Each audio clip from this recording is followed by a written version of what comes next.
दबाव कैसे झेलें? दबाव आखिर होता क्या है? तनाव क्यों होता है? कुछ मनोवैज्ञानिकों का मानना है अंदरूनी या बाहरी खतरे से लड़ने के लिए यह हमारे दिमाग का डिफेंस मैकेनिज्म होता है। लेकिन परीक्षा को खतरा क्यों माना जाता है? आखिर क्यों ये एक ऐसा हवा है जिसे पार करने में सिर्फ स्टूडेंट ही नहीं बल्कि पूरे परिवार की मेहनत लगती है? क्या दबाव से बचा जा सकता है? क्या स्ट्रेस मैनेज किया जा सकता है? और क्या तनाव का इस्तेमाल बेहतर मार्क्स के लिए किया जा सकता है? टॉप करने वाले स्टूडेंट्स आखिर कैसे पढ़ाई और परीक्षा में नर्वसनेस को काबू में रखते हैं? क्या टॉप करने के लिए स्ट्रेस होना भी ज़रूरी है? ये ऐसे सवाल हैं जो हर उस स्टूडेंट के मन में होते हैं जो परीक्षा की तैयारी कर रहे हैं।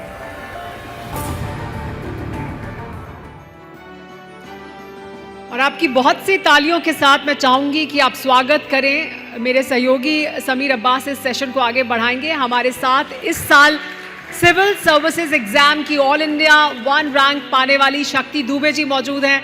उनका भी बहुत सारी तालियों के साथ स्वागत कीजिए आप। जी समीर और बाकी पैनल को भी आप आमंत्रित करें मंच पर। बिल्कुल। और हमारे साथ डॉक्टर यूके सिन्हा हैं, क्लिनिकल साइकेट्रिस्ट। ऐसे वक्त में जब हम दबाव की बात कर रहे हैं, प्रेशर की बात कर रहे हैं, इसे कैसे कम किया जा सकता है ये जानने की कोशिश होगी। दुर्गेश कुमार काबरा सर को मैं बुलाना चाहूंगा, institute of chartered accountants of India की financial markets and investors protection committee के चेयरमैन है। बहुत बहुत स्वागत है सर आपका। और डॉक्टर सचिन गुप्ता, संस्कृति यूनिवर्सिटी के चांसलर, आपका भी बहुत बहुत स्वागत। प्लीज मंच पर आए सर।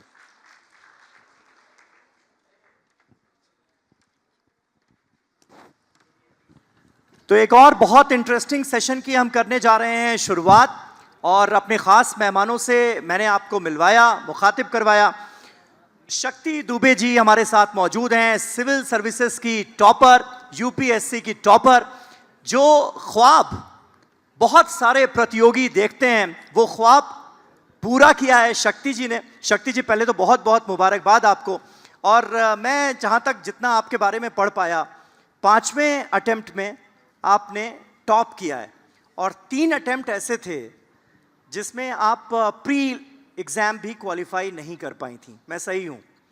तो मतलब हम बात कर रहे हैं दबाव की, और आप सभी यहाँ पर बैठे जो जितने भी हमारे ख़ास दर्शक हैं, मेहमान हैं, सब इस बात का अंदाज़ा लगा सकते हैं कि यूपीएससी की तैयारी कर रहा कोई प्रतियोगी अगर प्री क्वालिफाई ना कर पाए तो उस पर कितना दबाव होता होगा। और इस दबाव को शक्ति जी ने 3 बार झेला है।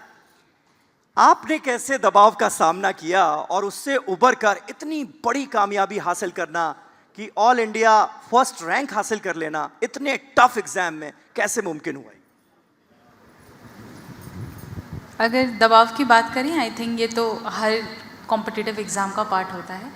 ज़रूरी तो नहीं, बट आई थिंक आदत बन जाती है हमारी बच्चों की जब हम एक तैयारी शुरू करते हैं, बिकॉज द लेवल ऑफ जो एग्ज़ाम्स हैं, डिफ़िकल्टी है, वो बढ़ती जा रही है। साथ में अगर हम यूपीएससी की बात करें, आई थिंक उसके अनसर्टेनिटी के बारे में तो सब लोग जानते हैं। पेपर हर साल कितना टफ आता है। अभी रिसेंटली प्रीलिम्स हुए एंड वापस वैसे ही यूएन कराए है। जब 3 बार प्रीलिम्स फेल किया था मैंने, एक बार के लिए तो ये डाउट भी आ गया था कि शायद अब यूपीएससी मुझसे होगा नहीं कभी, and I should leave that. But that was a time जब मेरी मम्मी ने मुझसे कहा था कि you need to talk to your self, जहाँ पे हम इंट्रोस्पेक्शन की बात करते हैं। दुनिया कभी हमें बहुत सी चीज़ें बताने की कोशिश कर रही होती है हमारे ही बारे में, but at that time also आपको ये समझना होगा कि आपसे बेहतर आपको कोई नहीं जानता। तो उस वक्त अगर आप अपने खुद से बात करो कि क्या ये मुझसे हो सकता है, क्या जो गलतियाँ थी, जो गलतियाँ करी मैंने, क्या उसको मैं सुधार सकता हूँ या नहीं, तो वो काम जब मैंने किया तो मुझे रियलाइज़ हुआ शायद क्योंकि मैं जॉब के साथ तैयारी कर रही थी तो पॉसिबल नहीं था। तो मैंने एक फुल फ्लेजेड प्रिपरेशन की बात, मतलब एक प्रॉपरली मैंने 2021 में जॉब छोड़ के तैयारी शुरू की। बट फिर वही हुआ कि 2022 के प्रीलिम्स में मैं फेल हो गई, and that was the time जब ये सच में लग गया था कि I should start looking for something else. But then वो चीज़ें कि मे बी अब 1 मार्क्स रह गया, 2 मार्क्स से रह गया तो शायद हो जाए अगली बार, वो चीज़ रहा। आई थिंक इस पूरे कॉम्पिटिटिव एग्ज़ाम्स में एक सपोर्ट जो मुझे बहुत हेल्प किया वो था पेरेंट्स और फैमिली का। तो उससे आई थिंक जो मेंटल बर्डन हम फील कर रहे होते हैं सोसाइटी का, फेलियर का, वो काफ़ी हद तक कम हो जाता है। तो पापा मम्मी भाई बहन थे इसलिए, तो आई थिंक वो रहा। 4th अटैम्प्ट में मैं इंटरव्यू तक गई, बट देन अगेन 12 नंबर से मैं क्वालिफाई नहीं कर पाई थी एग्ज़ाम। तो उस वक्त भाई ने मेरे कहा था मुझे कि आप मत टेंशन लो, आपने इतनी मेहनत करी है, भगवान ने कुछ अच्छा ही सोचा होगा। एंड 5th अटैम्प्ट में मुझे सच में लगा भगवान ने कुछ अच्छा ही सोचा था। तो हाँ, मेंटल प्रेशर तो बहुत था, बट उससे डील करने के लिए खुद का विल पावर, खुद का मोटिवेशन, पेरेंट्स का सपोर्ट, आई थिंक ये चीज़ें रही मेरे साथ। वो सोहन लाल द्विवेदी की कुछ पंक्तियां है ना, लहरों से डरकर नौका पार नहीं होती, कोशिश करने वालों की कभी हार नहीं होती, तो वो बिल्कुल आपके ऊपर फिट बैठती है शक्ति जी। और आप क्या सलाह देना चाहेंगी उन प्रतियोगी छात्रों को जो कॉम्पिटिटिव एग्जाम्स की तैयारी कर रहे हैं, बहुत सारा मेंटल प्रेशर जो है वो झेल रहे हैं, कुछ लोगों को पहले दूसरे अटेम्प्ट में असफलता मिलती है तो उससे वो टूट जाते हैं, उनको लगता है कि मैं ये एग्जाम क्रैक नहीं कर सकता, इसको पास नहीं कर सकता, उनके लिए क्या सलाह होगी आपकी? एक चीज़ जो मैं कहना चाहूँगी कि हर कॉम्पिटिटिव एग्ज़ाम में अनसर्टेनिटी रहती है। हमें एक जो फैक्टर हम कभी अकाउंट करके नहीं चलते वो होता है फेलियर का। हम किसी भी फील्ड में जब जाते हैं तो हम हमेशा जीत को काउंट करके चलते हैं कि अब सिलेक्शन होगा, अब होगा। हम ये चीज़ सोचते ही नहीं है कि अगर नहीं हुआ तो क्या होगा। तो आई थिंक ये एक मन में एक मेंटल प्रिपरेशन की what if it doesn't works out, वो हमेशा होना चाहिए। तो यूपीएससी में हम उसको प्लान बी कहते हैं कि अगर इन केस नहीं होता है तो आपके पास एक प्लान बी होना चाहिए। वो आपके खुद के फील्ड से हो सकता है, जैसे if I was a science graduate तो I could have gone back to PhD. अगर कोई इंजीनियरिंग स्टूडेंट है they can go back to the engineering life. Medical MBBS है तो वो डॉक्टरी। तो ये सारी चीज़ें हैं, एक प्लान बी आई थिंक होना चाहिए जिससे आप मेंटली थोड़ा रेजिलिएंट रहते हैं। एंड आई थिंक इतना प्रेशर लेना कि एग्ज़ाम इज़ ऑल अबाउट ये जीने मरने की बात है, मुझे नहीं लगता ऐसा है, क्योंकि मैंने 5 अटैम्प्ट दिए हैं। किसी अटैम्प्ट में मुझे ऐसा तो कभी नहीं लगा कि ये नहीं हुआ तो मतलब लाइफ विल एंड। तो आई थिंक ये एक थोड़ा जो लर्निंग है ये पेरेंट्स से ही मिलती है, ये सपोर्ट तो वो रहा। और I think always be prepared for failures, क्योंकि सक्सेस से ज़्यादा आई थिंक फेलियर के चांसेस होते हैं। बिल्कुल बिल्कुल, ये आपने बहुत अच्छी बात कही। और मतलब मुझे लगता है कि ये एक बहुत बड़ी इंस्पिरेशन है आपकी पूरी लाइफ, आपकी पूरी जर्नी, किस तरह से नाकामयाबियां बार बार मिलने के बाद भी कोशिश को जारी रखना और उसका इतना शानदार नतीजा। डॉक्टर यूके सिन्हा हमारे साथ मौजूद हैं, क्लिनिकल साइकियाट्रिस्ट हैं। डॉक्टर सिन्हा, आप किस तरह से देखेंगे इस दबाव की जिसकी हम बात लगातार कर रहे हैं, वो एंग्जाइटी, वो चिंता, वो प्रेशर, और ख़ास तौर पर नाकामयाबी 1-2 बार अगर मिले तो इस चिंता का और ज़्यादा बढ़ जाना, आपके हिसाब से ये क्या है? इसे नॉर्मल कहें या फिर ये एक ऐसी चीज़ है जो अगर आप महसूस कर रहे हैं तो आपको फ़ौरन किसी साइकोलॉजिस्ट के पास, साइकियाट्रिस्ट के पास जाना चाहिए? नहीं, सबसे पहली बात कि अगर हम किसी कॉम्पिटिटिव एग्ज़ाम के लिए तैयारी कर रहे हैं और उसमें लिमिटेड सीट है लेकिन नंबर ऑफ़ एप्लीकेंट्स उससे कई गुना ज़्यादा हैं, तो नेचुरली सारे टैलेंटेड लोग हैं, सबको तो मिलने वाला नहीं है। बिल्कुल। तो दबाव तो डेफिनेटली रहता है, बट दबाव अगर एक कंट्रोल रेंज में होता है तो वो प्रेरित करता है। जैसे इन्होंने कहा कि वो मोटिवेट करता है कि अपनी तैयारी को उस हिसाब से करें ताकि हम ज़्यादा से ज़्यादा अच्छा कर पाएँ। बट वो उसकी इंटेंसिटी थोड़ी बढ़ जाती है तो फिर वो डैमेज करने लगता है, और उसको पहचानना सही समय में बहुत ज़रूरी है।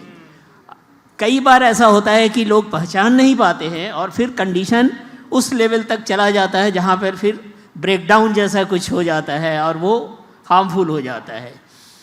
अब ये कि कैसे पता करें कि हमारा जो स्ट्रेस है या दबाव है उसका रेंज वो ऑरेंज में जा रहा है ना, ग्रीन से येलो और येलो से ऑरेंज में जा रहा है। अब मेरे को किसी न किसी की ज़रूरत है, किसी न किसी तरीके की हेल्प की ज़रूरत है ना। मेरे को लगता है कि किसी भी इमोशनल कंडीशन को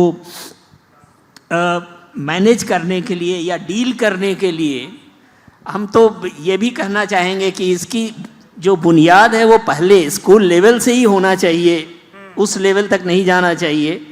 और उसमें एक ज़रूर है कि अगर ऐसा लगे कि हम थोड़ा सा ज़्यादा दबाव मेरे ऊपर हो रहा है, then at least I must talk to somebody. कोई ऐसा होना चाहिए, चाहे घर में हो या घर से बाहर हो, कहीं भी हो, बोलना उसके बारे में ज़रूरी है कि भाई मेरे को परेशानी हो रही है ना, नींद नहीं आ रही है या भूख नहीं लग रही है या फिर ध्यान नहीं लग पा रहा है, हमेशा कुछ न कुछ माइंड में चल रहा है, तो you must talk to somebody, and that somebody has to be, I know, significant enough to decide that now it is beyond your control.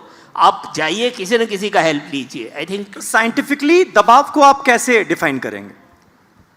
ये जो हमने अभी कुछ कहा ना कि नींद नहीं आ रही है, भूख नहीं लग रही है, माइंड में कंसंट्रेशन की प्रॉब्लम हो रही है, याद नहीं हो पा रहा है, हमेशा जो ख्याल आ रहा है वो निगेटिव किस्म का आ रहा है, अगर नहीं हुआ तो, अगर फेल हो गए तो, तो ये कुछ सिम्टम्स हैं जो बिहेवियर में और थॉट में होते हैं, जिससे पता चलता है कि this is crossing the limit, और उस समय इंटरवेंशन की ज़रूरत होती है, और आगे बढ़कर किसी न किसी से बात करनी चाहिए. नेचुरली दैट किसी न किसी has to be the psychologist. बिल्कुल बिल्कुल बिल्कुल. दुर्गेश कुमार काबरा जी हमारे साथ मौजूद हैं. काबरा सर, सीए का एग्जाम भी बहुत डिफिकल्ट होता है, तो इस तरह के एग्जाम्स के जरिए, जो कॉम्पिटिटिव एग्जाम्स में जिस तरह से हम देख रहे हैं छात्रों के लिए, प्रतियोगी छात्रों के लिए चुनौतियां बढ़ती नजर आ रही हैं, तो इस तरह के एग्जाम्स में आमतौर पर पता करने की कोशिश क्या होती है? क्यों ये एग्जाम्स जो हैं इतनी बड़ी चुनौती बनते जा रहे हैं छात्रों के लिए, स्टूडेंट्स के लिए, जिसके चलते इस कदर दबाव एक स्टूडेंट जो कि सालों एक प्रतियोगी एग्जाम को क्रैक करने की तैयारियों में लगा देता है, वो अगर उसको असफलता हासिल होती है तो उसको ऐसा लगता है कि मेरा फ्यूचर अब डार्क हो गया है, मैं आगे क्या करूंगा मुझे पता नहीं है. बहुत सारे लोगों के सामने रास्ते बंद भी नजर आते हैं. क्यों ये स्थिति है आपके हिसाब से? आपने शुरुआत की सीए का एग्ज़ाम और उसकी प्रिपरेशन में काफ़ी बच्चे अपने आप को असहाय महसूस करते हैं. मैं केवल ये कहना चाहता हूँ, as far as CA exams is concern, it is being said that it is tough exam, ऐसा सब बोलते हैं, बट मैं ये कहूँगा ये टफ एग्ज़ाम नहीं है, ये टफ बच्चों के लिए है. जो टफ है वही सीए पास कर सकता है. दूसरी चीज़, अगर आपको अपना स्ट्रेस कम करना है तो सबसे पहले ज़िंदगी में ये मानना पड़ेगा, मान लिया तो हार और ठान लिया तो जीत. अगर आपने ये ठान लिया है कि मुझे सफलता पानी है, तो ऐसा कोई एग्ज़ाम नहीं है जिसमें आपको प्रेशर आएगा. It is your on thinking process. Self belief जो है वो सबसे इम्पोर्टेंट है. सो हमारे प्रथम वक्ता ने भी कहा, अपने आप में बिलीव करिए, आप ही अपने आप के मोटिवेटर हैं. ठीक है, किसी दूसरे को आप आपका आइडल मान सकते हैं, लेकिन अपने आप में जब तक विश्वास नहीं होगा, आत्मविश्वास नहीं होगा, तब तक आपको किसी भी प्रकार की सफलता मिल पाना मुश्किल है. आपका आत्मविश्वास ऑटोमेटिक आपके प्रेशर को कम करेगा. और इसके लिए सबसे इम्पोर्टेंट चीज़ जो मैं फील करता हूँ, आपकी कंसिस्टेंसी होनी चाहिए स्टडी में, टाइमली आपकी स्लीप होनी चाहिए, टाइमली आपके ब्रेक्स होने चाहिए, अपने दोस्तों के साथ मिलना जुलना वो भी होना चाहिए. अपने आप को एकदम इजी रखिए. जितना ज़्यादा टेंशन लेके आप पढ़ेंगे उतनी ज़्यादा असफलता होगी. इसलिए बिल्कुल भी चिंता नहीं करनी चाहिए. और एज फार एज फेलियर की बात है, I believe failure is the first step for the success. आप पहली बार फेल होते हैं तो ये मान के चलिए कि आपकी सफलता की ये सीढ़ी है और ये आपको और मजबूत करती है. लेकिन आपने फेलियर को नेगेटिव ले लिया तो शायद आप और पीछे रह जाएं. तो कोई भी परिस्थिति में अपने आप को नेगेटिव ना लें, पॉजिटिव एटीट्यूड रखें, सेल्फ कॉन्फिडेंस रखें. ऐसी कोई ताकत नहीं है जो आपको रोक सके आपके एग्ज़ाम में पास होने के लिए. ये सबसे बड़ी चीज़ जो है, अपना खुद का माइंडसेट उसको रखिए. और एक और चीज़ जो मेरे ध्यान में आती है, आजकल जिससे बच्चे के पेरेंट्स वो भी बहुत ज़्यादा प्रभावित हैं, दैट इज़ कंपैरिजन. हम कंपैरिजन करते हैं एक दूसरे से, माएँ पिता सब कंपैरिजन, उसके बच्चे के इतने परसेंटेज आ गए, तेरे क्यों नहीं आए, तेरे को सारी फैसिलिटी दिला रखी. उस कंपैरिजन से माताओं और पिताओं को भी दूर रहना चाहिए, पेरेंट्स को दूर रहना चाहिए. That is very very important. अगर वो कंपैरिजन में पेरेंट्स दूर रहे, वही कंपैरिजन में बच्चे दूर रहे कि मेरे दोस्त के कितने मार्क्स आए या नहीं आए, it will make lot of difference, it will make lot of difference and it will keep them stress free, they will have better result, I am sure, and they will be successful in the life. बिल्कुल, ये आपने बहुत बढ़िया success मंत्रा दिया। डर के आगे जीत है कहते हैं, यहाँ दबाव के आगे जीत है, लेकिन पहले दबाव पर जीत हासिल करनी होगी आपको, फिर आगे बढ़ना है। डॉक्टर सचिन गुप्ता हमारे साथ मौजूद हैं और जैसा कि आप देख ही सकते हैं, youngest first generation chancellor of any university in India. Sachin ji, आप खुद एक स्टूडेंट रहे और अब इस मकाम पर हैं। आपके लिए ये जिस प्रेशर की हम बात कर रहे हैं, जिस दबाव की हम बात कर रहे हैं, वो क्या है? पहले तो TV9 का बहुत बहुत धन्यवाद for organising this conclave on education, जो बहुत ज़रूरी है आज के समय में। बहुत धन्यवाद करता हूँ हमें बुलाने का, और जितने टीचर्स और बच्चे यहाँ बैठे हैं सभी टीचर्स को मैं नमन करता हूँ, because you are doing a wonderful job, and जितने भी टीचर्स हैं they doing very hard work. जहाँ तक आपने मेरे उसमें कहा, मेरे पॉइंट ऑफ व्यू से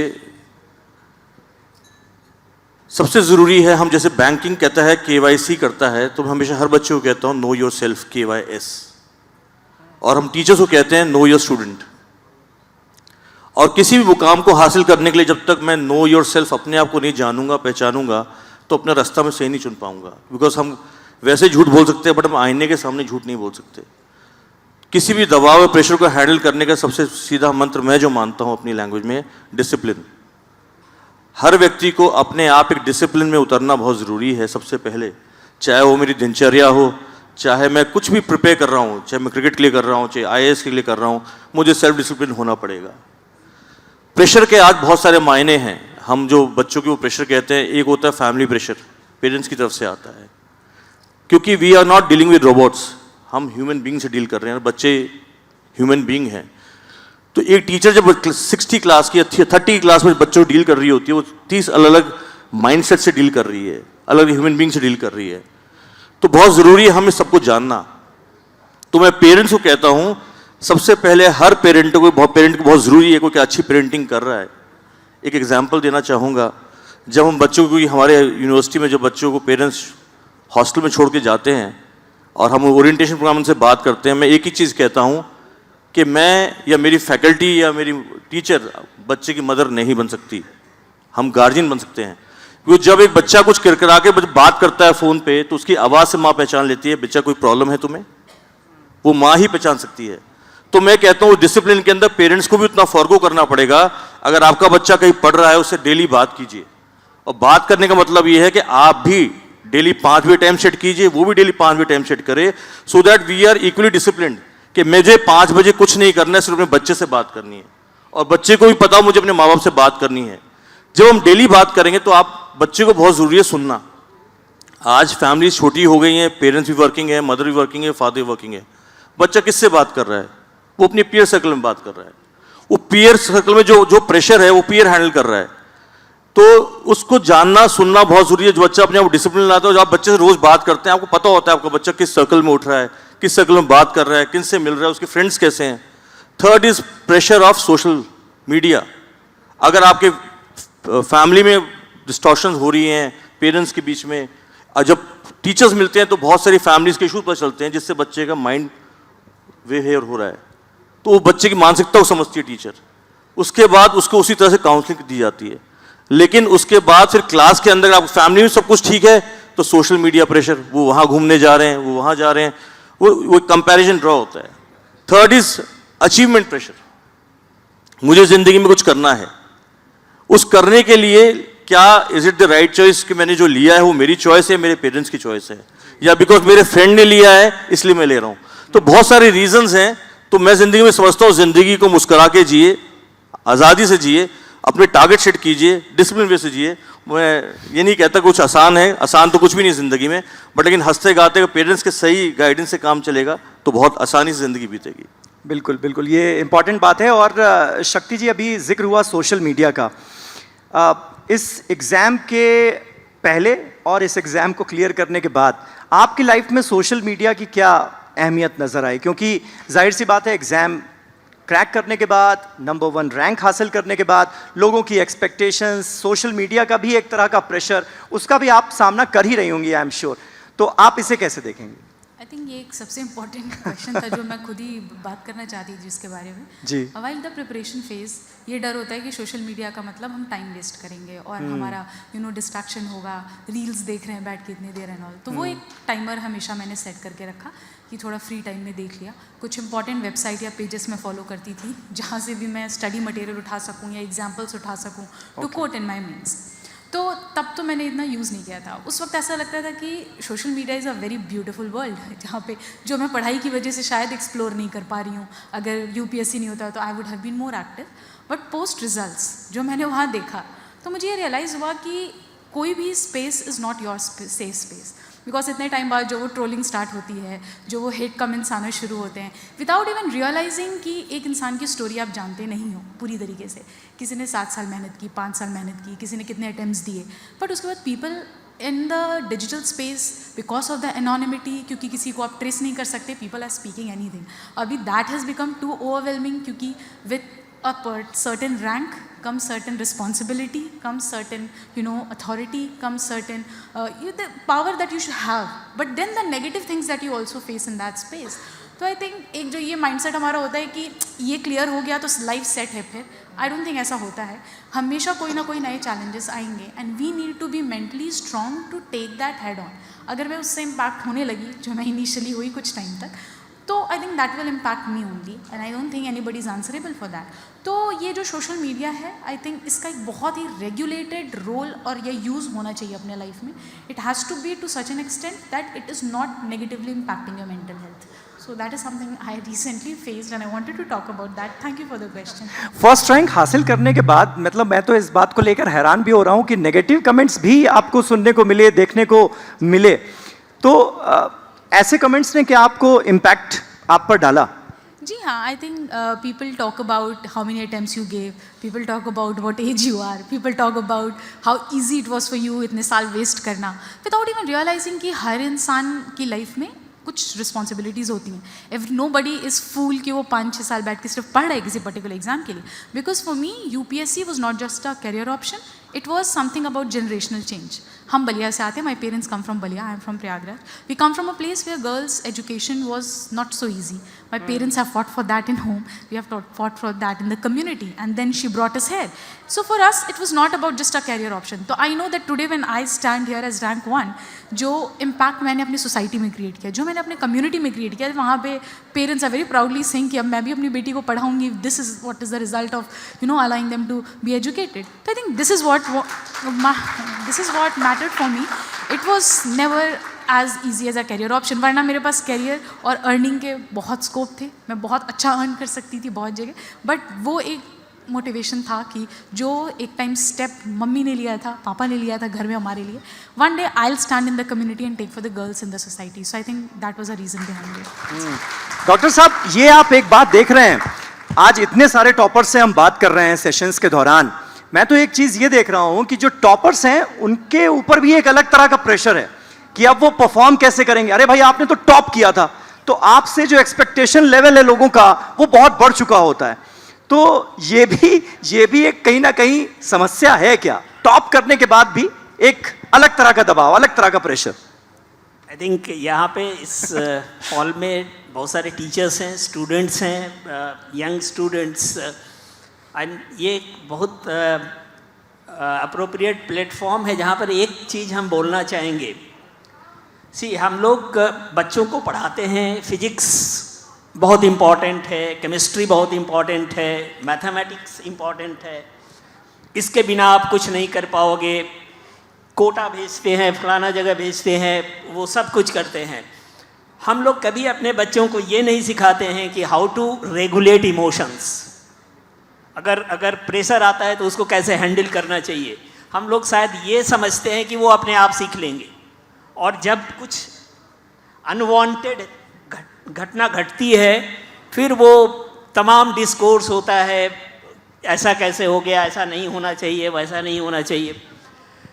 गवर्नमेंट ऑफ इंडिया ने एक स्कूल में एक प्रोग्राम चलाया है जिसको स्कूल हेल्थ स्कीम कहते हैं, और उसका एक कंपोनेंट है स्कूल मेंटल हेल्थ, जिसमें promotion of mental health in school का एक बहुत बड़ा मुहिम है जो अभी शुरुआती फेज में है, और आगे आने वाले समय में उनमें इन चीज़ों को रखा गया है कि बच्चों को ये भी सिखाया जाए कि अगर कोई कॉन्फ्लिक्ट है तो उसको कैसे रिजॉल्व करें, कोई प्रॉब्लम है उसको कैसे सॉल्व करें, इमोशंस को कैसे एक्सप्रेस करें, ताकि उस लेवल तक पहुंचते पहुंचते उनके पास काफ़ी स्किल्ड हो जाए ताकि वो अपने प्रेशर को हैंडल कर पाएँ। अब रही आपकी बात, ये जो जितने टॉपर्स हैं उनका जो प्रेशर होता है, जो दबाव होता है उनके ऊपर, वो बिल्कुल डिफरेंट होता है, क्योंकि दायरा बढ़ गया ना। पहले था कि घर में पेरेंट्स का एक्सपेक्टेशंस को फुलफ़िल करना है अपने खुद के एक्सपेक्टेशंस के साथ साथ, लेकिन जब ऐसे प्लेटफॉर्म पे आते हैं तहाँ वहाँ पे पूरे देश के सामने आपको प्रेजेंट किया जाता है, now you have your expectation towards the entire country. तो वो रेंज बढ़ गया, और उस रेंज के चलते वो जो दबाव की इंटेंसिटी है वो बढ़ गई। Now I have to at any cost I have to maintain this. अब क्या है, इनमें से बहुत सारे बच्चे IITs में जाएंगे, मेडिसिन में जाएंगे और अच्छे अच्छे इंस्टीट्यूशंस में जाएंगे। अब IITs में क्या है, अगर आप 50 स्टूडेंट वाले क्लासरूम में बैठे हुए हैं तो वो 50 के 50 एक ही लेवल के हैं, so you have to compete with all 50, है ना। आपने अपने स्कूल में तो कर लिया, लेकिन वहां पर सारे के सारे टॉपर्स हैं, यानी कंपटीशन हर लेवल पर प्रेशर बनाता है। तो हम उस समय और भी ज़्यादा ज़रूरत होती है कि उनको पता होना चाहिए कि how to handle this, I have to be ready for, कि हो सकता है कि कोई दूसरा मेरे ऊपर से आ जाए और उससे मेरा जो नॉलेज है या मेरी स्किल है, मेरी एबिलिटी है, वो कम नहीं होगी। अगर एक मार्क्स से कोई मेरे से ऊपर हो जाता है, I still have that competency inside me. तो ऐसे कुछ बहुत सारी चीज़ें हैं जिसकी ज़रूरत पड़ेगी उनको, और एक मेंटरिंग की, एक कोचिंग की भी ज़रूरत पड़ेगी उनको। फॉर्चुनेटली इंडिया में all IITs now they have wellness centre in the campus, और वो ये सारी चीज़ें हैंडल कर रहे हैं, एंड होपफुली आने वाले समय में और भी ज़्यादा अच्छे तरीके से हैंडल करेंगे। बिल्कुल, यानी एग्जाम क्लियर करने के बाद भी एक अलग तरह का ही दबाव है। सर आपके पास काबरा सर, बहुत सारे स्टूडेंट्स आते होंगे, आते ही हैं, जिन्होंने CA एग्ज़ाम क्लियर किया हुआ है, आगे वो क्या करना चाहते हैं, वो किस तरह के दबाव का सामना कर रहे हैं, उनके सामने क्या किस तरह के चैलेंजेस हैं, तो उनको आपकी क्या सलाह होती है? नॉर्मली जब चार्टर्ड अकाउंटेंसी पास करने के बाद में फ्रेश चार्टर्ड अकाउंटेंट आता है तो हम उनके लिए इनिशियली कैंपस ओरिएंटेशन प्रोग्राम जो होता है वो करते हैं, और वहाँ गाइडेंस देते हैं स्पेसिफिकली कि भाई आपको क्या केयर करनी है when you are going for the interview, we are going for the group discussions, and what are the various opportunities available, किस किस लाइन में आप जा सकते हो। ज़रूरी नहीं है कि आप एश्योरेंस ऑडिट में ही रहो। आज चार्टर्ड अकाउंटेंट जो है कंप्लीट बिजनेस सॉल्यूशन प्रोवाइडर बन चुका है, और मैं अगर इस कॉरपोरेट वर्ल्ड की बात करूं तो there are many corporates, multinational as well as national, where the CEOs are chartered accountant, because और if I talk of CFO तो 95% कंपनीज में CFO चार्टर्ड अकाउंटेंट है। तो और CFO एक ऐसा बंदा है जो पूरा बिजनेस को समझ लेता है, और उसके लिए आसान हो जाता है CEO बनना आने वाले समय में। तो जो क्वालिटीज़ होनी चाहिए उसके लिए हम गाइड करते हैं हमारे चार्टर्ड अकाउंटेंट को कि भाई आपको क्या क्या करना है। साइमल्टेनियसली हमने कुछ MBA इंस्टीट्यूशंस के साथ, मैनेजमेंट इंस्टीट्यूशंस के साथ हमने टाइप करके रखा हुआ है IIMs के साथ में, where we send all these fresh chartered accountants, they go, they learn the techniques which are required for the better presentations as well as better performance in life for getting the success. तो हम इस तरीके की जो है definitely yes, challenges हर जगह हैं, pressure हर जगह होता है, लेकिन अगर आदमी ये सोच ले कि इस प्रेशर से पार पाना है तो बहुत कुछ आराम से पार पा सकता है. It is he has to think, that is most important for him.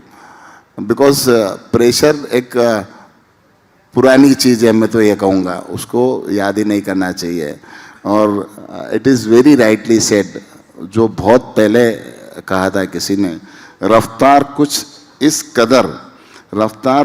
इस कदर तेज हो गई है ज़िंदगी की, रफ्तार कुछ इस कदर तेज हो गई है ज़िंदगी की, सुबह का दर्द भी शाम को पुराना लगता है. इसलिए प्रेशर के बारे में सोचना ही नहीं चाहिए, क्योंकि ये कल भूल जाओगे आप और नई ज़िंदगी की शुरुआत करोगे. सही बात है. डॉक्टर सचिन गुप्ता हमारे साथ हैं. डॉक्टर सचिन, प्राइवेट यूनिवर्सिटीज़ पर कितना प्रेशर है?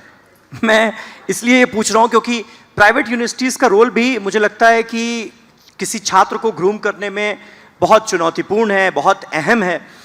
लेकिन जब आप अपने लिए कोई बड़ी भूमिका सोचते हैं तो आप सोचते हैं कि किसी बड़े गवर्नमेंट इंस्टीट्यूशन में हम जाएं तो वो हमारे लिए बेहतर होगा.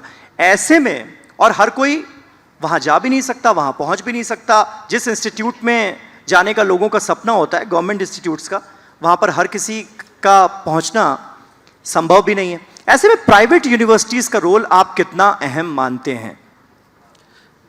प्रेशर तो बहुत होता है. प्रेशर के बिना मज़ा भी नहीं आता लाइफ में आजकल. क्योंकि जब तक प्रेशर ना हो तो सुबह उठने का जज्बा नहीं होता कि करना क्या है नेक्स्ट डे. और जहाँ तक प्राइवेट यूनिवर्सिटीज़ की बात है, मैं ये कहूँगा कि जितने हमारे एमिनेंट इंस्टीट्यूट्स हैं, IITs हैं, उनको तो पका पकाया मिलता है. 98% बच्चा मिलता है. आपको लेक्चर देना है, पढ़ के आना है, बच्चा टीचर कहेगा आपका असाइनमेंट ले लिया, काम खत्म.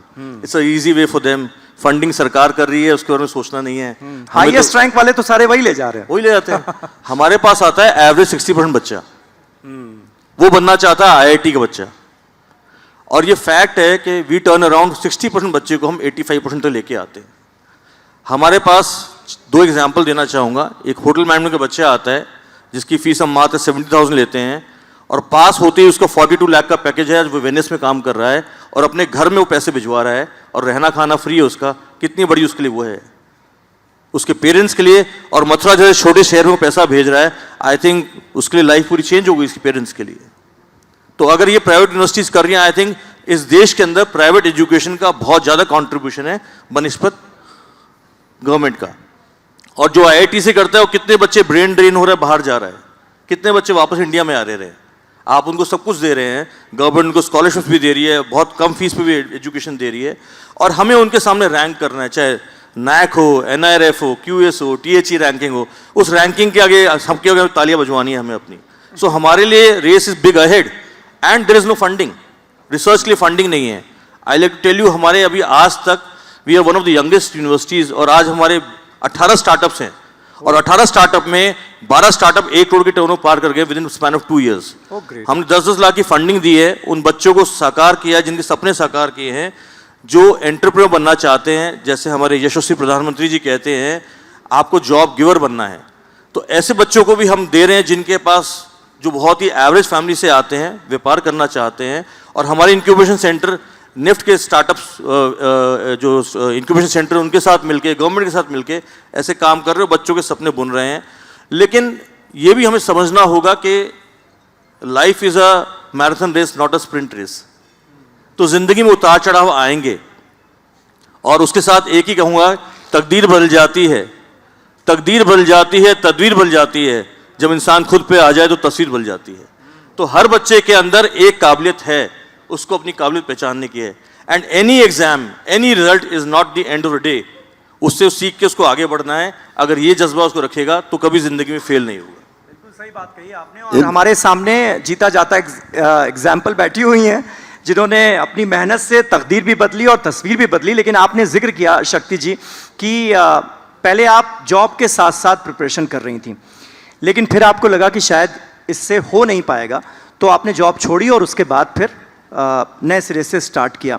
वो भी तो एक तरह का दबाव होगा, क्योंकि आप कह रही हैं कि आप प्लान बी लेकर चलना, आपने बताया कि वो ज़्यादा अच्छा होता है, तो आप वो प्लान बी लेकर चल रही थी, लेकिन आपको जॉब छोड़ना पड़ा, तो वो एक अलग तरह का प्रेशर होगा जिससे आप निपटी होंगी. वो उस वक्त भी ऐसा होता है कि आप सर्टेन नहीं होते हो कि इस एग्ज़ाम में सक्सेस मिलेगी, और ऑलरेडी मैंने 2-3 फेलियर्स देख लिए थे, तो वो भी एक डाउट था मन में।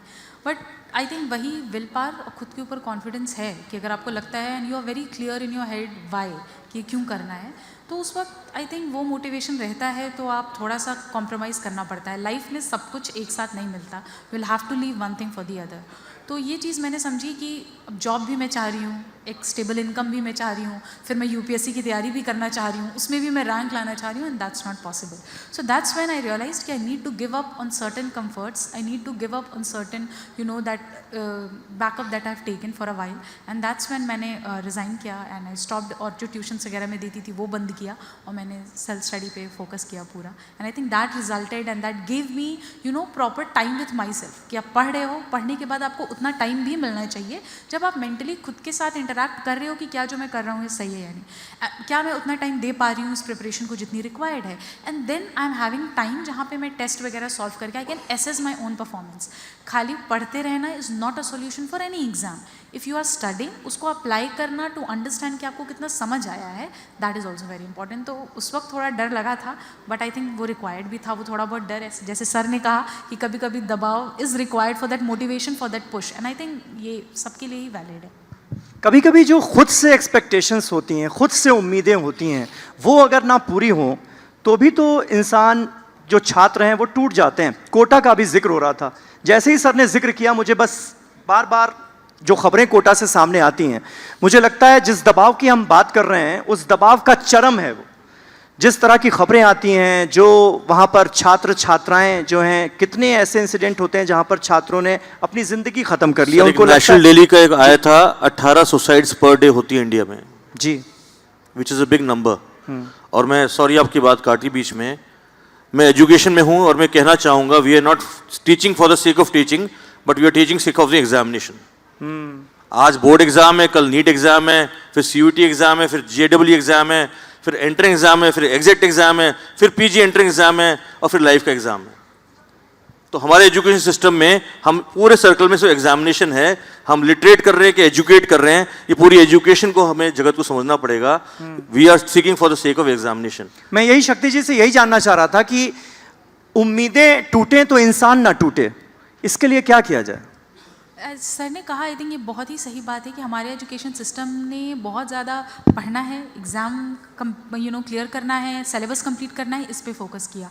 I think building strong humans is more important than having building those big businessman or big इतना। I think a person has to be mentally and internally strong in order to face challenges। अभी अगर कोई बच्चा इतना mentally prepare नहीं है कि वो एक एग्ज़ाम का स्ट्रेस ले पाए, तो आगे चल के उसके लाइफ में और भी मुश्किलें आएंगी। आई थिंक यहाँ रोल आता है टीचर्स का, यहाँ रोल आता है पेरेंट्स का, जो उनको वो थोड़ा कंफर्ट जोन दें कि दिस इज़ अ एग्ज़ाम, आप ट्राई करो, हो रहा है तो ठीक है, नहीं है तो you will always have another option. I think being a better human being is something which is more required. मेरी मम्मी हमेशा यही कहती थी कि यू आर ट्राइंग, आप मेहनत कर रहे हो, that is required. Second thing, you are not cheating on yourself, you are not cheating on anybody else, and that is important. Nothing else matters. ज़रूरी नहीं है यूपीएससी जैसे एग्ज़ाम में जहाँ 99% फेलियर रेट है, 1% इज़ द सक्सेस रेट, तो failure की probability anyways ज़्यादा होती है, किसी भी आप कॉम्पिटिटिव एग्जाम में देख लो। तो आई थिंक उसके लिए बच्चों को मेंटली प्रिपेयर होना ज़रूरी है, because when you lose mentally, तो फिर सच काइंड ऑफ स्टेप्स जिसकी आप बात कर रहे हो, बच्चे इतने हताश हो जाएं कि उस पॉइंट तक उनको जाना पड़ जाए, that's very very very painful, and I don't think anybody would like to go through that. तो वहाँ पे पेरेंट्स का थोड़ा सपोर्ट होना, फैमिली का सपोर्ट होना, टीचर्स का, जैसे पीयर ग्रुप का होना, that provide you that comfort, that understanding कि व्हाट इज़ कैरियर अबाउट, मतलब ये क्या है। बच्चों ने उसको लिंक कर लिया है टू सोसाइटल, जो उनके ऊपर मतलब सोसाइटल आपकी क्या इमेज हो रही है, आप किस इंस्टीट्यूट से पढ़ रहे हो, आप कहाँ जॉब कर रहे हो, all of that is become much of a propaganda than about your own life. तो दैट एबिलिटी और दैट फ्रीडम और द स्पेस टू चूज कि आपको कौन सा करियर चूज करना है। Maybe I am good at drawing, but because of the family pressure I need to go for some engineering or medical, and that can be the worst because you kill a personality that was there within you. You are trying to struggle somewhere जहाँ के लिए आप बिल्कुल भी suitable नहीं हो. You will always end up in a battle जहाँ आप अपने आप को prove करना चाह रहे हो. So that safe space should come from the society. बिल्कुल, मुझे लगता है पेरेंट्स के लिए भी एक बहुत बड़ा सबक है कि ठीक है तुम तैयारी कर रहे हो, नहीं हुआ तो हम हैं, ये बताने वाला कोई होना चाहिए. ये कम से कम एक एक्सपेक्टेशन होती है प्रतियोगी छात्र की. काबरा सर, लेकिन आपको नहीं लगता कि ये पूरा का पूरा जो सिस्टम है ये एग्जाम स्पेसिफिक हो गया है? मतलब हर लेवल पर एक नई चुनौती, एक नया संघर्ष, एक नया दबाव, भले ही आप टॉप क्यों ना कर जाएं, उसके बाद आगे क्या, आगे और। तो ये एक बड़ी प्रॉब्लम आप इसे मानते हैं या फिर ये ठीक है? Again it's a mindset. जिंदगी अपने आप में एक परीक्षा है। जिंदगी में सफल होना है तो परीक्षा देनी पड़ेगी, और परीक्षा में सफल होगे तो ये जिंदगी आपकी आराम से चल पाएगी। अपने आप का माइंडसेट आपने सही रखा तो कोई आपको रोक नहीं सकता। अभी हमारे में से एक ने कहा कि प्रेशर है तो सब कुछ है, and pressure in fact I would say it's good sometime. And why? जब कोयले पे प्रेशर बनता है तो वो हीरे का पत्थर बनता है, और जब हीरे को तराशा जाता है, मतलब उस पत्थर को तराशा जाता है तो वो हीरा बनता है। So all these kids who are sitting here are the diamond stones. It depends on them how they sharpen themselves. If they sharpen in a right way, they'll be shining like anything. It is up to them. So, if they are having the positive attitude, it's going to make lot of difference. इसलिए उस pressure को झेलने की अपने आप में positive mindset रखना चाहिए, और ये प्रेशर अगर आप झेलते गए और अपने आप को खर्च किया उस प्रेशर झेलने में, तो I think it will make lot of difference. जिसने अपने आप को जितना ज़्यादा खर्च किया, जिसने अपने आप को जितना ज़्यादा खर्च किया, उस बंदे को दुनिया में लोगों ने गूगल पर उतना ही ज़्यादा सर्च किया। सचिन जी, लेकिन ये बताइए कि हम बात कर रहे हैं कन्वेंशनल जरियों की। आपको इंजीनियर बनना है, बहुत अच्छे नंबर्स आ रहे हैं, टॉपर हैं, 10th में टॉप किया, 12th में टॉप किया, इंजीनियर बन जाओ, डॉक्टर बन जाओ। आजकल अनकन्वेंशनल भी तो बहुत कुछ हो रहा है, जिसने एक बड़ा रोजगार का जरिया, एक ऐसा मीडियम जिसमें नाम भी है, शोहरत भी है, सोशल मीडिया जिस तरह से आगे बढ़ता हुआ नजर आ रहा है, और सोशल मीडिया में लोग अपना करियर बनाकर बहुत तेजी से आगे बढ़ रहे हैं। तो ये भी एक ऐसा जरिया है जहां थोड़ा सा लोगों का प्रेशर रिलीज हो सकता है। ये आप मानते हैं क्या? आज की जेनजी जनरेशन बहुत स्मार्ट है। मैं बताना चाहूँगा, आजकल ऑलमोस्ट 10% स्टूडेंट्स तो जितने इन्फ्लुएंसर्स बन गए बच्चे, they are earning around 30,000 35,000 already they earning. जब मैं कई बार इंटरेक्ट करता हूँ स्टूडेंट से, I came to in a class, almost 60% बच्चे उस क्लास के इन्फ्लुएंसर्स हैं और वो ऑलरेडी अर्न कर रहे हैं। तो वो तो एक साइड बिजनेस हो गया। वो सोचते हैं ये तो मेरा पॉकेट मनी हो गया, जो मुझे गेमिंग पे खर्च करना है, गर्लफ्रेंड पे खर्च करना है, वहाँ खर्च करना है। अब रही करियर की बात, तो करियर फिर उनको लगता है इट्स अ शॉर्ट स्पैन में, बिकॉज लाइफ के अंदर जब कोई चीज़ आसानी से मिल जाती है तो हमें मेहनत करने की आदत खत्म हो जाती है। Influencers earning that way is a short span. जब आप फाउंडेशन बिल्डअप करते हैं तो आपकी नींव बड़ी स्ट्रांग होनी चाहिए, और आज के टाइम में इतने ऑप्शंस हैं कि बच्चा कुछ भी चूज करता है, but social media is one of the very small option in short term range. तो मैं उसको मैं लाइक नहीं करता पीपल भी, वो as an add on income आए, ठीक है। मेरा कहने का मतलब ये था कि जब ऑप्शंस आज की तारीख में बढ़ रहे हैं, नए नए ऐसे फील्ड्स डेवलप हुए हैं जो पहले नहीं थे, तो फिर ये प्रेशर कम होना चाहिए, बढ़ क्यों रहा है? देखिए, मैं कहीं ना कहीं इसके लिए मानता हूँ हमारे यहाँ पे काउंसलिंग की बहुत कमी और स्किल की बहुत कमी है। क्योंकि हमें बचपन से सिखाया गया है कि अगर ये चलना है तो इंजीनियर बनना है, डॉक्टर बनना है, और आपको ये बनना है। आज देखिए आप, इस साल नीट का रिजल्ट आएगा, सॉरी मैं आउट ऑफ द वे जा रहा हूँ, बहुत बच्चों के आंसू निकलेंगे बिकॉज रिजल्ट बहुत खराब आएगा। फिजिक्स का पेपर बहुत टफ आया था, और वहीं बॉटनी वाले और जूलॉजी वाले बहुत आगे निकल जाएंगे बिकॉज उसका पेपर बहुत ईजी है, उन्होंने वहाँ स्कोर कर लिया। तो कहीं ना कहीं पेरेंट्स की कमी मानता हूँ कि उनको गाइडेंस जो दी गई, इंजीनियर ही बनना है, यही करियर है, यूएस जाना है, सिलिकॉन सिटी जाना है, वहीं पे आपकी लाइफ है। उसके अलावा आपको मैनेजमेंट में फील्ड जाना है, IIMs जाना है। वरना ऐसे आज हमारी यूनिवर्सिटी में द मेनी कोर्सेज, एग्रीकल्चर है, आज मैडम बैठी साथ में वैसे वो करेंगी, आज IARS के अंदर एग्रीकल्चर के फील्ड में जाना, उसमें उसके अंदर जो रश है वो कम है और जॉब्स उतनी ही हैं।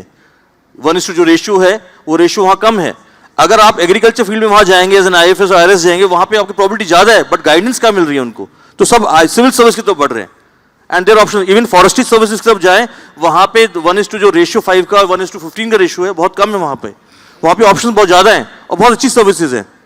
बट आई थिंक जो दिखाया जा रहा है, जितना पता है नॉलेज में, वो करियर काउंसलिंग की बहुत कमी है। और हम जो दूसरे कंट्रीज की बात करें, चाइना जापान की, हम बहुत जगह हम उनकी बात करते हैं, तो कहीं ना कहीं वहाँ क्लास 3 से 4 से स्किल ही सिखाते हैं। वो एग्जाम ऐसे नहीं होता हमारे यहाँ से। एक अकेला बच्चा एग्जाम क्यों दे, मैं आपसे सवाल करता हूँ, 4 बच्चे मिलकर एग्जाम क्यों नहीं दे सकते? ये एग्जामिनेशन सिस्टम क्यों? तो कहीं ना कहीं इस सिस्टम पैटर्न को मैं क्वेश्चन करता हूं। ये सिस्टम पैटर्न बनाया किसने? Everybody has to appear single only. Why can't when a team can win together in a football team, तो वहां पे एग्जाम देने के लिए मैं अकेला एग्जाम देने जा रहा हूं। That is one way of examination. यहाँ भी टीम वर्क होना चाहिए। टीम वर्क हो सकता है, व्हाई नॉट? इंडिविजुअल भी आप करें और ग्रुप में भी काम करें। पर्सन में भी good in a group but not in individually. आज जो बच्चे हमारे इंजीनियरिंग कर रहे हैं, हमारा कम्युनिटी रेडियो और FM रेडियो है, तो देर आर वेरियस स्टूडेंट्स वो अच्छा RJ बन गए हैं आज। बट उनको जब स्कूल से आए तो उनको लगा engineer is the only bread and butter for me. तो it is all about counselling. And जब वो 12th के बाद आते हैं, इवन ग्रेजुएशन के बाद बहुत अच्छे आते हैं, उनको पता ही नहीं मैंने ये इंजीनियरिंग करी क्यों है और मुझे करना क्या है। So I think career counselling is the best way. मैं फिर से कहूंगा KYS, नो योर सेल्फ। आपकी USP क्या है, आपकी इच्छा क्या है, आप किस चीज में खुश हैं। इट्स नॉट दैट मेरे फादर डॉक्टर बने थे, आज बिजनेसमैन के बच्चे बिजनेसमैन नहीं बन रहे हैं। वो नहीं चाहते 12 घंटे 24 घंटे काम करें, मंडे टू फ्राइडे वो चाहते मैं तो ऐसा बिजनेस करूं, अपना मंडे टू फ्राइडे काम करूं, सैटरडे संडे मैन ऑफ। क्योंकि बिजनेस फैमिली सैटरडे भी काम कर रही है, संडे भी काम कर रही है, शाम को भी काम कर रही है। बिल्कुल बिल्कुल। So people are moving out of this now. सही बात है। दबाव की हमने बहुत बात कर ली। अब शक्ति जी, क्योंकि हमें वाइंड अप करना है, मैं आपको, इस वक्त देश भर में लोग सुन रहे हैं, UPSC के एग्जाम की तैयारी कर रहे तमाम प्रतियोगी छात्र छात्राओं को अब आखिर में क्या कहना चाहेंगी? आपके हिसाब से सक्सेस का मंत्र क्या है? आई थिंक इस एग्ज़ाम में सबसे इम्पॉर्टेंट होगा एक स्ट्रॉन्ग विल पावर, एक स्ट्रॉन्ग मेंटालिटी, क्योंकि this is where most of us lack. Second thing is you will require clarity कि क्या मतलब ज़रूरी है क्या नहीं, बिकॉज हर कॉम्पिटिटिव एग्जाम में मैंने देखा नॉइज़ बहुत ज़्यादा है। ये भी कर लो, वो भी कर लो, इतने घंटे पढ़ लो, ये भी किताब पढ़ लो। आई थिंक वो क्लैरिटी होना कि कितना रिक्वायर्ड है वो ज़रूरी है। And third thing would be discipline, कि अगर आपको पता है कि UPSC जैसे टफ एग्जाम के लिए आप अपियर कर रहे हो, तो डिसिप्लिन, एक रूटीन आपको फॉलो करना है जो मोनोटोनस होगा, but that is also what is important for the examination. Then अगर हम टेक्निकलिटीज़ की UPSC की बात करें पर से, तो उसमें कुछ बेसिक बुक्स हैं जो आपको फॉलो करनी है। You can not overlook your NCERTs। Second thing is previous year questions have to be your guide. Syllabus you should know by heart कि भाई UPSC का सिलेबस क्या है। आप कुछ भी पढ़ने नहीं जा सकते हो, otherwise it will become too vast for you to hold things up. Then comes the role of having important breaks, जहाँ हम रूटीन्स की बात करते हैं, उसमें एक ब्रेक का होना भी बहुत ज़रूरी है for your mental resilience, for the balance that you are having. Otherwise अगर इंसान 30 दिन महीने के पढ़ रहा है तो लिटरली आई नो वो पागल हो जाएगा, because that's not possible. There is so much to memorise. तो these are certain things if we stick to, I think one can at least with a sane mind appear for the examination. Number of hours भी कुछ बताना चाहेंगे आपकी? इतने हर दिन इतने घंटे तो आपको पढ़ना ही है। एज अ बायो स्टूडेंट हमने तो ये पढ़ा था कि जो ह्यूमन ब्रेन होता है that has a retention capacity in an hour of just 45 minutes. मतलब आप एट अ स्ट्रेच 45 मिनट तक कॉन्सेंट्रेशन से पढ़ सकते हो, उसके बाद आपको कॉन्सेंट्रेशन ब्रेक होना शुरू हो जाता है। तो इसलिए मैं हमेशा स्मॉल स्टडी स्लॉट्स रखती थी 2 आवर्स का, देन 10 मिनट्स, 15 मिनट्स, 20 मिनट्स का break, and then you should have at least 8 to 10 hours. इससे ज़्यादा मैंने नहीं करा है। एग्जाम के टाइम में डेफिनेटली इंक्रीज़ किया है, क्योंकि तब बहुत ही ज़्यादा दैट एड्रेनलिन रश होता है कि आपको पता है कि एग्जाम जस्ट सर पे है तो बहुत कुछ रिवाइज करना है। Otherwise 8 to 10 hours consistently, I think that works. अभी बोलने में लग रहा है 8 घंटे बहुत कम है, लेकिन जब मैंने पहली बार टाइमर लगा के पढ़ने की कोशिश की कि ठीक है अगर टेबल से उठ रहे हैं तो टाइमर बंद कर देना है, तो वो 8 घंटे तक पहुँचने में मुझे बहुत मुश्किल हो गई थी। एंड आई रियलाइज कि consistent and a very dedicated 8 hours, कि उस 8 आवर्स में मैंने सिर्फ किताब पढ़ी, उस वक्त मैं फ़ोन स्क्रॉल नहीं कर रही हूँ, उस वक्त मैं उठ के बाहर जाके पानी पी रही, घूम नहीं रही हूँ। सो ऑल ऑफ दैट थोड़ा I think 8 to 10 hours is sufficient for this.